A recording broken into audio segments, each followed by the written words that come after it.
오늘 요한복음 14장 16절부터 31절 말씀, 그리고 읽진 않았지만 요한복음 16장 1절부터 15절의 말씀을 통해서 우리가 함께 나누고 싶은 것은 성령이라는 제목으로 같이 함께 은혜를 나누고자 합니다.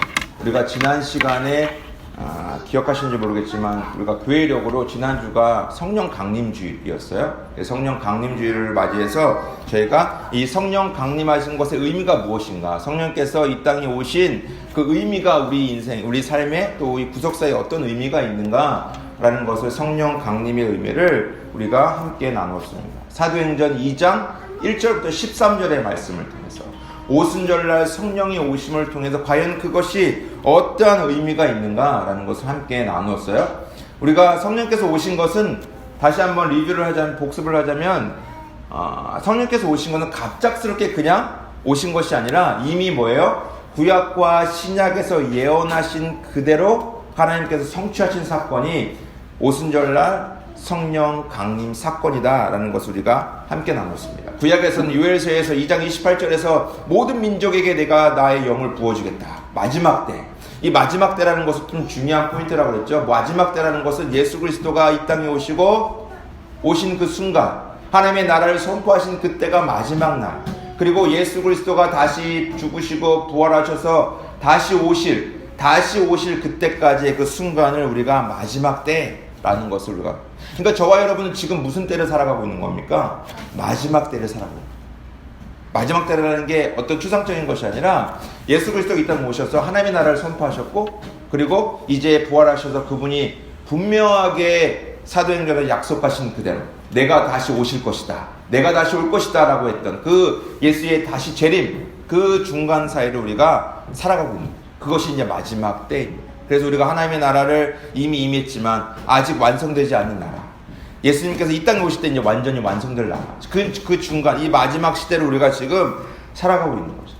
이 마지막 날에는 성령을 부어주시겠다 약속하신 그대로 오순절날 하나님께서 성령을 부어주셨어요. 그리고 신약에서 보면 예수님께서도 그분께서 제자들에게 성령에 대해서 약속하신 것을 우리가 알 수 있어요. 오늘 본문에 나와 있는 그것이 바로 이 성령에 대한 이야기. 신약에서 성령에 대해서 예수님께서 실제적으로 정확하게 말씀해주고 있다는 거예요. 여러분, 우리가 오순절날 성령이 임한 사건을 보면서 우리가 세 가지로 나눠서 얘기했어요. 성령의 강림이 과연 우리 나에게, 구속사적으로 볼 때는 하나님께서 성령을 보내셔서 이제 그 민족적으로, 혈통적으로 유대인들이 하나님의 백성이 되는 것이 아니라 이제는 뭐예요? 모든 사람이, 모든 이방 민족까지도 모두가 다 하나님의 백성이 될 수 있는 이 구속사의 엄청난 역사가 성령을 통해서 이루어지는, 왜냐하면 모든 육체라고 얘기하셨기 때문에 모든 민족에게 내가 부어주겠다, 내가 유대인에게만 부어주겠다가 아니라 모든 민족에게 부어주겠다고 말씀하셨기 때문에 이제는 모든 백성이 하나님의 백성이 될 수 있는 그러한 하나님의 은혜가 있다는 것을 얘기하고 있고요. 그리고 이 성령 강림을 통해서 하나님께서 성령이 임하시는 그 사건을 묘사할 때 사도행전에서는 바로 바람, 불, 그리고 다른 방언, 이 세 가지로 묘사하는 것을 우리가 보면서 이것이 과연 우리에게 어떤 의미가 있는가. 여러분, 성령이 임할 때 사도행전 2장에서 묘사한 것은 바람처럼, 불의 혀같이, 그리고 그것을 통해 어떤 결과가 나타납니까? 다른 방언을, 그 모인 사람 120명이 각자의 다른 방언을 하는 것을 묘사하고 있습니다. 그것은 어떤 의미였죠? 바람이라는 것은 바로 생명을 의미한다고 했습니다. 에스겔서에 나오는 많은 뼈의 환상처럼 생명이 들어가서 뼈가 다시 일어났던 것처럼 저와 여러분의 어떤 것이 일어난 거예요? 성령의 임함을 통해서 우리에게 새로운 새 생명이 들어왔다는 것을 의미한다는 거예요.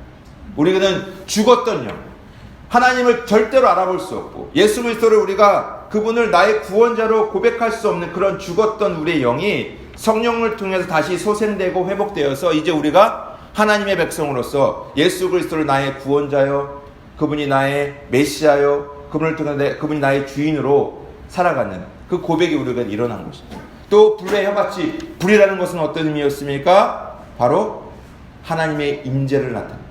불은 구약에 보면 항상 하나님의 임재를 나타냅니다.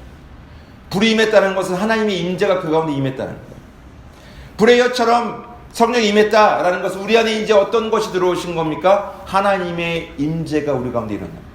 그렇기 때문에 하나님의 임재, 우리 모두가 이제는 하나님의 성전이 되었다라는 것을 의미한다라고 했습니다. 그러니까 우리 모두가 어떤 하나님이 이제는 성전이라는 이 공간만이 성전이 아니라 우리 개개인 모두가 하나님을 모시고 있는 성전이다.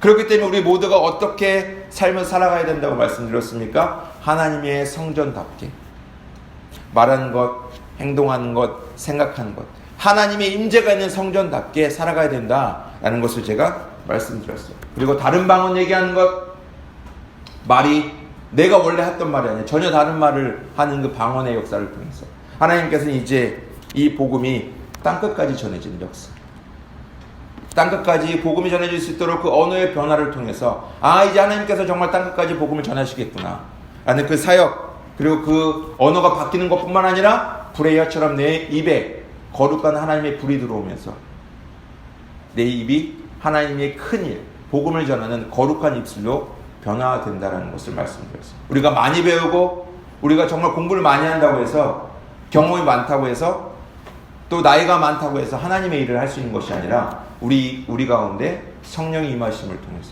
불의 혀같이 거룩한 입술이 되어야 우리가 하나님의 말씀을 전할 수 있는 사람이 된다라는 것을 말씀드렸습니다. 오늘 본문 말씀은 이제 함께 나누고 싶은 것은 과연 그럼 그 오순절날 임하셨던 그 성령, 그 성령은 과연 어떤 분이신가? 성령이기 때문에 영이시거든요. 눈에 보이지 않아요. 근데 눈에 보이지 않는 그 영이 내 안에 들어온다면 그 성령은 과연 어떠한 분이시고 어떠한 일을 나에게 하시는가라는 것을 오늘 본문 말씀을 통해서, 그리고 16장의 말씀을 통해서 예수님이 하셨던, 예수님이 제자들에게 가르쳐 주셨던 그 말씀을 가지고 함께 나누고 싶어요. 여러분, 이 요한복음 13장부터 17장까지 이 내용을 보게 되면 다른 장은 많은 대중들 있죠. 대중들에게 예수님께서 설교하신 내용인데 이 13장부터 요한복음 17장, 2, 3, 4, 5, 6, 7, 5장은 누구에게 설교한 것이냐? 예수님께서 제자들에게 얘기하셨어요. 그러니까 대중들에게 얘기하신 것이 아니라 제자들에게만 따로 모아놓고 12제자에게 말씀하시는 것이 요한복음 13장부터 17장까지예요. 그러니까 제자들에게 이제 예수님 아시죠? 내가 이제 아버지께로 가고 내가 십자가에서 이제 모든 구원의 일들을 이루어 가실 텐데, 이제 나를 따랐던, 예수님을 정말 따라갔던 12명에게 얼마나 중요한 말씀이 있으시겠어요? 왜냐하면 이제 예수님께서는 가셔야 되고 이제 12명만 남게 될 거 아니에요. 그들에게 정말 하고 싶은 말씀이 있으셨어요. 그것이 13장부터 17장에 기록되어 있습니다. 그러니까 정말 예수님께서 제자들에게 하시고 싶은 너무나 중요한 말씀들. 우리도 그렇잖아요. 자녀들에게만 이렇게 딱 모아놓고 말하고 싶을 때가 다 뭐 이런저런 얘기하지만 자녀들에게만 딱 모아놓고 정말 중요한 얘기를 하고 싶을 때가 있어요. 그러니까 예수님께서 지금 그 5장을 통해서 제자들에게만 하고 싶은 그 말씀을 지금 하고 싶으신 거예요. 근데 그 중간에 14장과 16장에 예수님께서 무엇을 말씀하고 있냐면 성령에 대해서 말씀하고 있다는 거예요. 정말 중요한 말씀. 정말 예수님께서 내가 이제 아버지로 갈 거다, 이제 십자가에서 이 구원에 완성하시고, 이 제자들은 알지 못해요. 근데 예수님께서 내가 이제 아버지께로 간다라고 했을 때 제자들은 얼마나 당황스럽겠어요. 주님께서 내가 그렇게 계속적으로 집도 버리고 내 가족도 내려놓고 따랐던 그 주님이 이제 아버지께로 가신다고 하니까 얼마나 당황스럽겠어요? 근데 그 당황스러운 가운데 예수님께서 하셨던 말씀은 성령에 대한 말씀을 계속적으로 하셨습니다. 어느 정도까지 말씀하셨냐면 요한복음 16장 7절에 이렇게 말씀하세요. 내가 떠나는 것이 너에게 더 유익하다 라고 하실 정도, 내가 떠나는 것이 너에게 더 유익해 라고 말씀하실 정도로 이 성령에 대해서 아주 강하게 말씀하셨습니다. 그분께서 반드시 오실 것이다 라는 것을 말씀하고 있다라는 거죠. 여러분, 과연 이 성령은 어떤 분이신가? 성령이 과연 어떤 일을 하시는 분이신가라는 거예요. 여러분, 오늘 읽은 본문 말씀을 보게 되면 14장 16절에 이렇게 기록되어 있습니다. 내가 아버지께 구하겠으니 그가 또 다른 보혜사를 너희에게 주사 영원토록 너희와 함께 있게 하리니. 여러분, 하나님은 삼위일체의 하나님이신 것을 믿으십니까? 하나님 삼위일체라는 걸 반드시 믿으셔요. 이거는 굉장히 교리적으로도 그렇고 이단인지 아닌지를 우리가 얘기하는 가장 중요한 기준이 뭐냐면 삼위일체 하나님을 인정하는가 인정하지 않는가. 물론 이 성경에는 삼위일체라는 말은 삼위일체라는 그 말 자체는 나오지 않아요. 근데 많은 초대 교부들부터 시작해서 신학자를 통해서 하나님 한 분은 삼위의 일체가 되시는 분이시다라는 것을 우리가 고백하고 있어요. 이건 초대 교부인 터툴리안이라는 사람이 처음으로 얘기했던 얘기예요. 삼위일체. 이것은 모든 전통교회, 정말 건강한 교회는 모두가 삼위일체를 인정하고 있습니다. 오늘 본문 말씀에서는 이 삼위일체에 대해서 아주 아름답게 묘사해주고 있어요. 어떻게 되죠? 아버지가 계시고요. 그리고 성령을 보내주시기를 위해서 누가 간구합니까? 예수님께서 내가 간구할 거야. 그리고 그것을 보내신 분은 누군가요? 하나님께서 성령을 보내신다라고 말씀하시고, 성령께서는 어떤 일을 하십니까? 우리 안에 너희 안에 거하시는 그분이 성령이다라는 것을 오늘 말씀해주고 있다는 거예요. 성부와 성자와 성령 하나님의 사역을 오늘 16절 말씀에서 아주 아름답고 연합하는 그 사역에 대해서 말씀하고 있다는 것을 우리가 먼저 알아야 합니다. 그분이 함께 연합, 예수님께서 구하시고 요청하시고 하나님 아버지가 그 성령을 보내시고, 그 보내신 그 성령은 각 사람에게 내주하시고, 그리고 지금 우리 안에 그렇기 때문에 우리 안에 지금 역사하고 계신 분 누구신가요? 성령께서 우리 안에도 지금 감동을 주시기도 하고, 일을 할 때 우리를 인도하시는 분은 성령께서 우리에게 인도하고 계시다. 그럼 과연 그 성령은 누구인가? 여러분, 우리 안에 성령이 계시다면, 우리가 성령님이 누구신지 올바르게 알지 못한다면 우리가 잘못된 길로 갈 수도 있다는 거예요. 우리가 성령께서, 하나님께서 말씀하시고 예수님께서 말씀하셨던 그 성령, 성경에 기록되어 있는 그 성령님은 누구신가? 영이기 때문에 우리에게 눈에 보이진 않지만 예수님께서는 분명하게 우리에게 말씀하셨어요. 그분이 누구신지. 왜? 오해하지 않도록, 잘못된 길로 가지 않도록, 어떠한 이방 종교에게는 어떤 귀신과 같은 그런 영적인 것에 미혹되지 않도록 성령님은 과연 어떤 분이신지를 분명하게 우리에게 말씀해주고 있다는 거예요. 영이라고 같은 영이 아니에요. 전혀 천지 차이.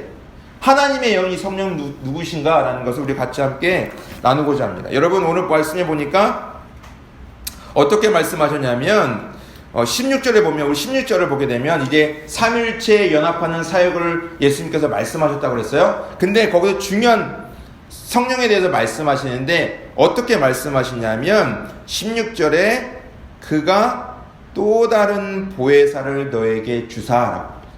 뭐라고요? 또 다른 보혜사라고 기록되어 있죠. 여기서 아주 중요한 거, 또 다른 보혜사. 그래서 우리 같이 알아볼 것은 먼저 또 다른과 그 다음에 보혜사의 관계를 우리가 같이 함께 알아봤으면 좋겠습니다. 먼저 이 또 다른 보혜사의, 보혜사라는 말은 어떤 뜻이냐면 파라 플러스 클레토스, 원어 헬라어가 그래요. 파라 클레토스. 그러니까 영어로는 보면 헬퍼, 도움이란 뜻이죠. 그 다음에 어드바이저, 충고하는 사람이란 뜻이에요. 그러니까 원어 성경에 보면 헬라어로 보면 파라와 클레토스가 합성어인데, 파라라는 말은 옆에 계시다, 옆에 있다라는 뜻이에요. 옆에. 그리고 클레토스는 돕는 자, 이런 뜻이에요. 그러니까 파라클레토스의 의미를 분석해 보면 성령은 어떤 분이신가? 우리 옆에서 도우시는 분, 조언해 주시는 분, 이런 뜻이에요. 그러니까 또 다른 보혜사라는 말은, 보혜사가 하나란 뜻입니까? 둘이란 뜻입니까? 둘이란 뜻이죠. 원래 보혜사가 있고 또 다른 보혜사가 있다는 뜻이에요. 그러면 예수님께서 말씀하신 내가 너에게 또 다른 보혜사를, 그러니까 보혜사라는 말은 제가 설명드렸죠. 옆에서 도우시는 분이에요. 근데 또 다른 보혜사라고 말씀하신 이유는 무엇이냐면 예수 그리스도가 보혜사라는 뜻입니다. 그분이 내가 지금 너에게 있는 보혜사야, 너를 지금 도와주고 있는 보혜사야 라고 말씀하시는 거고요. 그리고 예수님께서 지금 또 다른 보혜사라는 것은 내가 도와주었던 것처럼 너에게 누가 올 것이다? 또 다른 성령님 보혜사가 올 것이다 라는 것을 말씀해 줍니다. 근데 이 또 다른의 의미가 뭐냐면 헬라어로 보게 되면 이 또 다른 이 두 가지, 우리나라 말은 참 이게 명확하게 뜻이 안 될 때가 참 많아요. 그래도 우리가 한자도 많이 쓰기로 하죠. 왜냐면 똑같은 말이지만 의미가 전달이 안 되기 때문에, 우리 장로님은 한자를 많이 하시지만 이 한자를 많이 쓰는 이유는 뭐냐면, 저는 예전에 한자 쓰는 거 뭐 요즘 시대 막 이런 생각했었는데 공부를 하고 또 하다 보니까 한자가 우리나라 말이 조금 쓰기 쉽고 말하기 쉽긴 하지만 좀 약간 약점은 뭐냐면 의미 전달을 정확하게 하는 게 좀 힘들 때가 있어요. 왜냐면 이제 이 표음문자잖아요. 우리나라 말이 소리 나는 대로 쓰기 때문에 그 단어의 뜻이 명확하지 않을 때가 되게 많거든요. 헬라어로 보게 되면 이 또 다른 이 뜻이 두 가지. 하나는 헤테로스라는 뜻이 있고요. 하나는 알로스라는 뜻이 있거든요. 헤테로스는 뭐냐면 그것은 정말 완전히 다른 거예요. 종류도 다르고 본질적으로 전혀 다른, 질적으로 다른 것을 헤테로스라고 해요. 그리고 알로스라는 말은 뭐냐면 두 개가 똑같은 것을 쓸 때 또 다른 을 씁니다. 그러니까 이 컵과 같은 것이 똑같이 하나 더 있으면 컵 A가 있고 또 다른 컵이라고 얘기해요. 근데 이 두 개는 전혀 다른 것이죠. 이때는 헤테로스란 말을 씁니다. 여기서 얘기하는 또 다른 보혜사 할 때 이 또 다른 어떤 의미냐면 완전히 똑같은 다른 하나가 있다는 뜻이에요. 지금 무슨 말이에요? 보혜사. 예수 그리스도 자신이 보혜사셨는데 이제 내가 올라가면 내가 아버지께로 가면 하나님께서 성령을 보내주실 것인데 그분은 어떤 분이다? 예수 그리스도와 똑같은 완전히 동일한 그분이 다시 오실 거야 라는 의미. 그렇기 때문에 성령은 어떤 분이신가? 예수 그리스도의 영이다. 예수 그리스도와 똑같은 분, 그분이 너에게 보내주실 거야 라는 것을 말씀하거든요. 신천지에서는 이 또 다른 보혜사를 어떻게 얘기합니까? 이만희가 또 다른 보혜사다 이렇게 얘기하죠. 보혜사, 예수님이 보혜사고 이것까지 좋아요. 아주 좋아. 근데 또 다른 보혜사가 보내주시겠다라고 말씀하셨지 그 또 다른 보혜사가 나야. 이만희 총회장이야 이렇게 얘기하는 거예요. 들어보면 야 어디 저걸 저렇게 이렇게 싹 이렇게 돌려서 얘기를 할까. 그러니까 정확하게 말씀을 잘 알지 못하면 미혹될 수밖에 없어요. 아 그렇구나. 물론 그 전에 사전 작업을 하겠죠. 그분이 하나님인 것처럼. 또 다른 보혜사는 이만희가 아니라 또 다른 보혜사는 바로 거룩한 영, 예수님과 똑같은 성령이라는 사실을 믿으시기 바랍니다. 아멘. 또 다른 보혜사를 하나님께서 보내주시겠다고 예수님께서 말씀하시고 지금 약속하고 있는 것. 또 다른 보혜사, 그분이 너에게 오실 것이다. 예수님과 동일한 분이라는 것을 우리에게 명확하게 말씀해주고 있어요. 그럼 과연 이 성령님은 어떤 일을 하시는가? 또 다른 보혜사, 예수님과 똑같은 그분, 완전히 똑같은 그분은 과연 어떤 일을 하시는가? 오늘 첫 번째로 나누고 싶은 것은 뭐냐면 성령은 어떤 일을 하실까요? 예수 그리스도를 알려주는 분이다. 여러분 진리의 영이신 성령은 예수 그리스도를 알려주는 분이라는 것을 우리가 기억해야 합니다. 오늘 본문 읽은 14장에 보면 이렇게 17절을 볼까요? 17절 한번 보실래요? 17절. 그는 진리의 영이라. 여러분 예수 그리스도가 말씀하신 예수님과 똑같은 그 성령은 어떤 분이시라고요? 진리의 영이시죠. 여러분 진리의 영이시기 때문에 그분은 당연히 성령님은 진리를 말씀하십니다. 진리의 영이시기 때문에 거짓을 말씀하실 수가 없고요. 진리를 말씀하세요.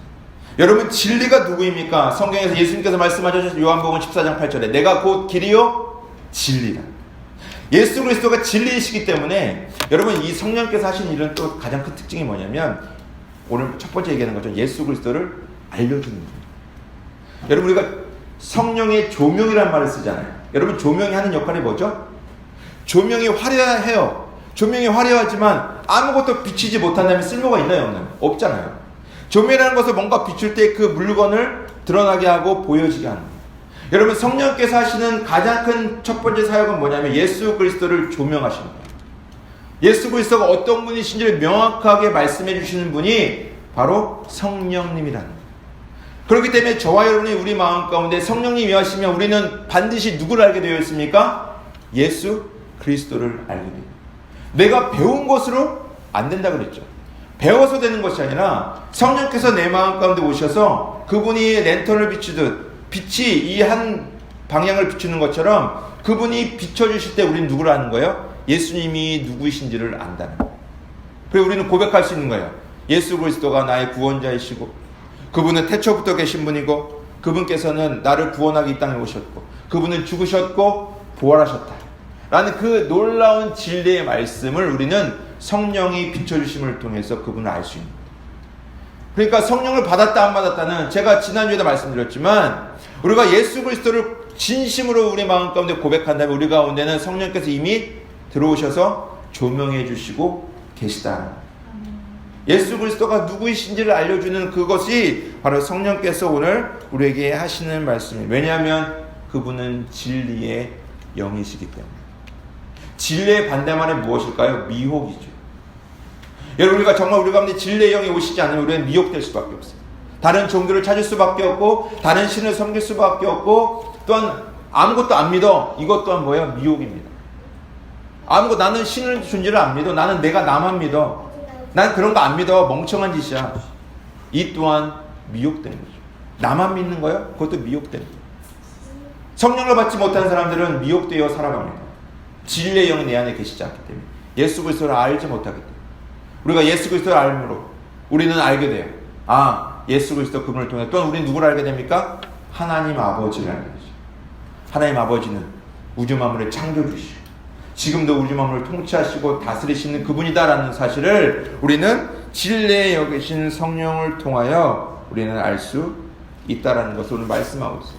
왜냐하면 그분은 진리의 영이시기 때문입니다. 그분께서 하시는 일은 바로 예수님을 증거하는 일이다 라는 것을 우리 오늘 말씀해주고 있다라는 거예요. 오늘 14장뿐만 아니라 우리가 읽지는 않았지만 요한복음 16장에도 보면 14절에 이렇게 기록되어 있습니다. 그가 내 영광을 나타낼 것이다. 그리고 내 것을 가지고 너에게 알리시겠다. 즉 그가라는 것은 성령님이시죠. 성령님께서 나를 알려주실 것이다. 내 영광을 나타내실 것이다. 예수님이 누구이신지를, 내가 누구인지를 진리의 영이신 성령께서는 인도하실 것이다 라는 것을 오늘 본문 말씀에서 예수님께서 말씀하고 있습니다. 예수 그리스도가 누구이신지, 그분이 어떤 분이신지를 성령님은 우리에게 옆에서 도우시고 우리에게 지금 말씀해주고 있는 거예요. 또 다른 보혜사, 도우시는 그분이 우리 가운데 예수 그리스도가 누구신지를 알려주고 있다라는 거예요. 예전에 책을 하나 읽었었는데요.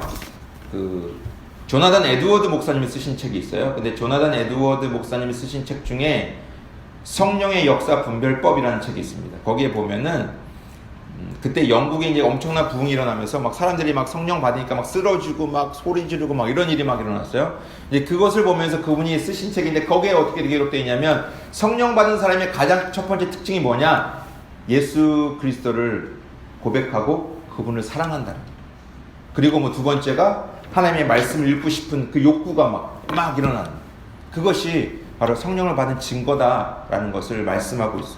여러분, 우리 가운데 진리를 인도하는 그 성령을 받았을 때 우리는 예수 그리스도를 조명해 주는 역사가 우리 가운데 일어나요. 그렇기 때문에 우리는 지금 고백하고 있는 거예요. 우리가 힘으로, 능력으로, 학식으로는 절대로 예수 그리스도를 고백할 수가 없습니다. 그냥 잠시 30년 살다가 갔던 사람 정도로 밖에는 우리는 고백할 수밖에 없어요. 하지만 우리 가운데 성령을 통해서 우리에게 눈을 열어주시고 그분이 누구신지를 알게 하셨다라는 것입니다. 그 성령의 역사, 우리 가운데 있다는 것을 기억하시기 바랍니다. 또 하나, 두 번째로 나누고 싶은 것은 뭐냐면 성령의 역사, 성령의 진리의 영이신 이 성령님 어떤 일을 말씀하시는가? 바로 예수 그리스도의 말씀 안에 살도록 하신다는 거예요. 우리가 참 연약하죠. 말씀대로 산다는 것이 참 연약해요. 우리가 예수 그리스도를 나의 구원자로 고백하지만 또한 우리가 예수 그리스도 그 말씀 안에 살도록 내가 말씀으로 사는 것은 조금 더 별개의 문제입니다.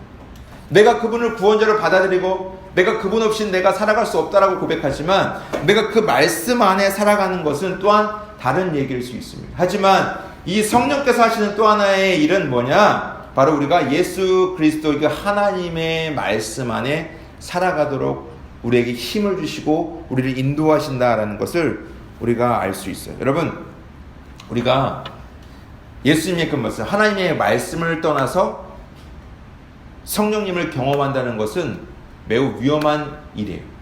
그러니까 하나님의 말씀을 떠나서 성령님을 경험한다? 매우 위험한 일이에요. 또 하나는 우리가 성령님을 인정하지 않고 말씀으로만 우리가 살아간다? 이것 또한 우리에게 삶에 있어서 능력이 없습니다. 말씀으로만. 그 말씀과 성령이 함께 가지 않으면 우리 가운데는 이 말씀이 실제적으로 우리 삶에서 능력으로 나타나지 않는다는 거예요. 여러분, 성령님은 우리가 예수 그리스도의 그 말씀 안에 살아가는 힘을 주시고 우리 그 말씀 안에 살아갈 수 있도록 우리를 인도하십니다. 즉 뭐냐면 우리가 그 말씀 안에 순종할 수 있도록 하시는 분이 누구예요? 성령님이에요. 우리의 힘으로는 주의 말씀에 순종하기가 너무나 어려워요. 근데 그 말씀을 순종하게 하시는 분은 바로 성령님이시다라는 거예요. 그 살아계신 말씀이 실제적으로 우리 삶에 역사할 수 있도록, 그 말씀 안에 우리가 살아갈 수 있도록, 능력이 될 수 있도록 하시는 분은 바로 성령님이시다라는 것을 우리에게 오늘 말씀해주고 있다는 거예요. 오늘 읽은 본문 말씀 14장 26절에 이렇게 말씀합니다. 보혜사 곧 아버지께서 내 이름으로 보내실 성령, 그가 너에게 모든 것을 가르치고 내가 너에게 말한 모든 것을 생각나게 하시겠다. 성령님께서 우리에게 가르치시고 또한 그 모든 것이 생각나게 하시겠다라고 말씀하고 있는 거예요. 즉 하나님의 예수 그리스도의 그 말씀 안에 살아가도록, 그 말씀 안에 순종하도록 하시는 분이 바로 성령님이시다라는 것을 오늘 우리에게 말씀하고 있다라는 거예요. 여러분, 이런 말씀, 이런 좀 굉장히 좋은 얘기가 있어서 제가 적어봤는데요. 말씀과 이 성령, 하나님께서 주신 이 말씀과 이 성령의 관계를 이렇게 얘기하고 있어요. 말씀은 우리에게 약속하시고 성령님은 우리에게 모험하게 하신다. 그리고 말씀은 우리에게 기준을 알려주시고 성령은 우리에게 행동하게 하신다. 말씀은 하나님의 성품을 우리에게 알려주시고 성령은 그 하나님을 느끼게 한다. 하나님의 말씀은 우리에게 계시를 주시고 성령님은 그 계시를 받아들이고 이해하게 한다라는 것. 이 얘기를 듣는데 너무 동의가 됐어요. 우리가 말씀과 성령이 같이 있어야 되는데 성령께서는 우리가 그 말씀이 우리에게 이루어질 수 있도록, 행동할 수 있도록, 또 하나님의 마음을 느낄 수 있도록, 하나님께서 주신 계시의 말씀을 우리가 이해하고 받아들일 수 있도록 하시는 분, 그분이 성령님이라는 거예요. 우리가 정말 하나님께서 이 말씀하시는 것을, 이것이 문자로 끝나는 것이 아니라 실제적으로 내 말씀이 될 수 있도록 하시는 분은 누굽니까? 성령님이에요. 그분이 내가 정말 이 말씀대로 살아갈 힘을 주시고 이 말씀대로 살아갈 때 내가 어떤 일이 내게 일어나는지를 알려주시고 느끼게 하시는 분, 그분이 바로 성령님이다라는 거예요. 오늘 말씀처럼 그분이 너에게, 성령께서 너에게 가르치실 것이고 너에게 내가 했던 말들이 생각나게 하실 것이다. 그분이 성령이라는 것을 말씀하고 있어요.